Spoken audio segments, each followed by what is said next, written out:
ko doon jox dina xam ne xale yi mere nañ ko waaye kii kontaan nañ ci Ousmane ndax ma nga woon ca live ba dóor waar après nga teg ko nga gis alors lii la wax.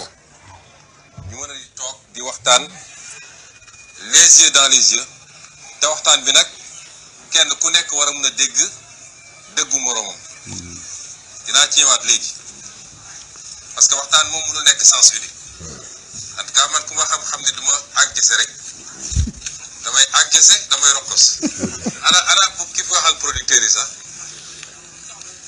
bu mu daaw de déedéet producteurs yi jàmm déedéet moom de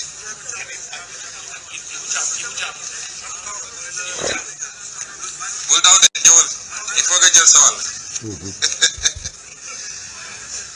taxaw na rek di nga jël sa wàll kon réew mi ñun ñoo ko bokk li taxoon ngeen wóoluñu ba fal ñu yàlla mi ñu tiim fii ma koy seede ci kanam suba ngoon bu dégg bëccëg ci loolu lañ nekk réew nag kenn du ko tabax ci benn fan rawatina boo ko jëlee fu sori gerte gi man dama gëm gerte ci sama téere gi ma bind 2018 veyu campagne bi ku ko dem lire di nga gis li ma wax ci gerte gi parce que bëri na ñu naan gerte gi dañ cee war a débarrassé wu gerte gi baaxul gerte gi rentableul man gëmuma lool man dama gëm ni gerte gi dafa rentable dafa baax te bu ñu demee ba réew yu mel ni Chine di jóge seen i dëkk di wut si gerte dafa fekk gerte googu amal leen njëriñ kon bu ñu kenn gëmloo ni gerte gi baaxul benn gerte gi moom méngoog li ëpp ci suñu suuf ñun fii ay soldats lañ fi am li tax tubaab bi andi fi gerte gi yóbbu café gi Côte d'Ivoire xam na lu tax ndax sol joor lañ yor muy suuf boo xam ne riisul tellement ba pare di doon suuf su poreux moo tax ñoom gerte ak ñoom ñebbeeg ñoom seen la gën a nangu gerte gi doon na loo xam ne amul loo ciy sànni du ngooñ gi du xollit bi du doom bi kon loolu ku la ne loolu baaxul day wax lu ko neex mu des nag naka la ñuy def ba rentabiliser gerte googu loolu dafa laaj une nouvelle politique agricole surtout en matière d'arachide coow li nag production record moo ko andi ndax am nañu fi daan nekk ne def nañu 1,200,000 1,300,000 1,500,000 teew li ngay exporté boo jëlee ci juróom-ñaari at yi mujj 2022 moo ëpp record pour exportation te su ma juumul 245,000 tonnes la exporté woon Sonacos ak huile yëpp jënd ñu lu mat 150,000 tonnes boo ko boolee eggagul 400,000 tonnes waaw ana li ci des fan la dem ça veut dire que statistiques yi baaxuloon dañuy gonfler statistiques yi pour wax ni def nañu production record fekk defuñu ko daaw bi ñu génnee ci mbay mi ma dégg monsieur le ministre def benn déclaration ba joxe benn quantité dama ko wane ko tegal sa quantité boobu ci suuf parce que produire loolu dañ la nax te nag bëgg naa bu dee 100,000 tonnes lañu produire dañu wax Sénégalais ni 100,000 tonnes la waaye bu ñu gonfler mukk ay statistiques ndax production bu baaxee day feeñ ci saa si ndax biñ naan produire nañu 1,200,000 tonnes ca jamono jooju usine Sonacos yëpp taxaw nañu presque nga gis ñu exporté ni mu toll te amuloon problème mu njaay loolu mënul ne.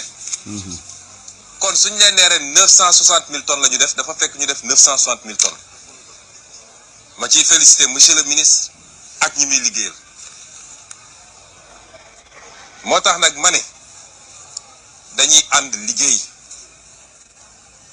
bu leen ñëw taxaw di wax mu mel ni état bi deful dara mbay production la commercialisation la transformation bu dee am nañ ko kon suñu toogee fii di jooytu dafa fekk état def nañu war a def ci production nañ ko yemale fii parce que discours bu xaw a gudd la langage de Ousmane nee nangu na encaissé waaye moom day rokkos. waaw non maanaam c'est-à-dire que moom ku nekk taxawal wax li nga bëgg a wax waaye bu waxtaan. waaw mais waaye gis nga président Diomaye ma ca live ba moom ba mu gisee kër yi. tourné gis 31 bi carton rouge yi. mais c'est normal parce que lii Ousmane di def. président la koy defal. waaw moo taxit ma nga ca la biir preuve live mooy Ousmane président keroog ba muy def discours am première partie bi il était très à l'aise parce que résultat yi Ousmane am ci terrain bi moom la doon wax. Ousmane moom lay enfin Ousmane li muy liggéey nii c'est Diomaye buy présenter bilan lii lay présenter. mais gis nga le format de la discussion. li la ñuy wax un débat à bâton rompu nga xam ne da ngay mettre nit ñi à l'aise teg sa casquette de premier ministre fële mais waxtaan ak ñoom en tant que sénégalais. su ko defee nit ki dafay am courage yi wax la moom li muy dund wax la exactement li nga xam ne moom mooy préoccupation am loolu la ñuy wax un dialogue direct. te gis nga Ousmane dafa xam Sénégal dañ ñu yàgg a sonal ci ay faux chiffres. tey il a bien campé le débat campé li nga cerné le problème au niveau de la production on a fait un résultat meilleur maintenant lan moo am c'est au niveau de la commercialisation que ça pose problème. Tout à l'heure on n'avait pas terminé la audio bi. moo taxoon ñu doon xam nga doon wax lan mooy rôle yi ministre de l'agriculture dans cette histoire là. parce que benn instant mu naan ko sa liggéey am na lu ci jës rafetluwuma ko. discours côté boobu dama ko daggoon. tout à fait léegi nag on a compris que du point de vue production. on a fait de très grands résultats et chapeau au ministre de l'agriculture. maintenant nag li des mooy au niveau de la commercialisation. te gis nga Ousmane dafa wax lu am solo. gis nga at yëpp ñu génn dañ doon bëgg a rey la filière arachidière. ci lañ doon wax ne gerte gi doxatul ci lañ doon bañati fay sax les cultivateurs ba nga xam ne moo doon indi le fameux problème des bons impayés. mais également ci lañ doon def une campagne boo xam ne de diabolisation même de l'arachide naan du gerte gi dafay joxe cancer. pendant ce temps ay chinois ñu ngi jógee ba Chine ñëw di ci def xaalis bu weex taal di ko jënd. kon ça veut dire que dañu bëggoon tuer cette filière là heureusement que on a eu des autorités qui ont très tôt compris l'importance de la filière arachidière. bi ñu ñëwee ñu daal di taalaat li nga xam ne moom mooy usines yi comme usines ñoom Sonacos yi et commencer maintenant delloowaat gerte fa mu nekk nee naa la man mi nga xam ne Saalum laa. gis nga ñi doon béy gerte yépp dañu amoon xaalis boo xoolee gars yi doon yëngatu ci gerte yépp ñoom lañ doon woowee les boss. les agriculteurs boss patrons parce que gerte gi jamono jooju dafa doxoon. c'est au cours de ces dernières années là qu'on a tué les Sonacos qu'on a tué la filière et puis après nag di bàyyi chinois yi ñu ñëw di jënd suñu gerte à des prix dérisoires. cultivateurs yi di gën a dee. Ousmane nag wax na leen parce que nit ki boo bëggee ànd ak moom fu sori da nga koy teel a wax dëgg. et c'est ça qui manquait. lii moom manqué woon ci débat public bi des autorités capables d'affronter la population wax ak ñoom dëgg tey na nga xool bu fa jógee la nekkoon problème mu askan wi yëpp danañ ko résoudre à 50 wala 80% gis nga nit bu ñuy wax la problème am. li muy njëkk a soxla mooy nga déglu ko. gis nga boo ko dégloo rek indi nga 30% solution ci li nga xam ne moom mooy problème. boo ci tegee nag waxtaan ak moom. daanaka 60% ci ay préoccupations rek la nga ko li si des rek mooy 40% yi pour finaliser tey Ousmane loolu la def ak ñoom gis nga Ousmane kenn du ko jaxaseeg askan wi wax na ko nee na directive yi ñu joxe woon exécuté wuñ ko comme ni ñu ko joxee woon. tey bu wàccutoon sur le terrain. du xam lii dirigeant da ngay wàcc sur le terrain. da ngay dem di waxtaan ak askan wi lan moo bon mooy nga toog ba affaire yi ne këtt ne jonn nga ne yëguma ko woon. wala lañ ma waxoon demeewul nii. Ousmane nag du nangu lool daal ko d'autant plus que nag dañu nekk ci contexte boo xam ne Ousmane du bàyyee gars yi di ko mettre en mal de gars yi Ousmane il sait très bien que y a des gens politiquement yoo xam ne dañuy profiter ci occasion yi pour jéem ko mettre en mal avec la population du leen ko may nag. parce qu'il est tout le temps sur le terrain. d'accord doyen sa jàngat par rapport ak discours bi. mooy bi Ousmane Sonko demee dafa fekk un folklore. waaw une grande mobilisation. mu extraire ak ñi mu war a waxal dem daw làqu ci à la mairie xaw ma à la gouvernance pour faire la réunion technique. nit ñee nag xaar leen ma su ma paree su ma réunion technique ma ñëw toog saa fonte ak yéen. ça c'est benn ñaar ñi bëgg yàq gerte bi. xam nga gerte dafa tolloon entre le cultivateur et l'État. dafa am ñoo xam ne ci lañ doon dund ils se sont beaucoup enrichis. waay quand la situation a changé ñoo ko bëggoon yàq naan gerte gi baaxatul.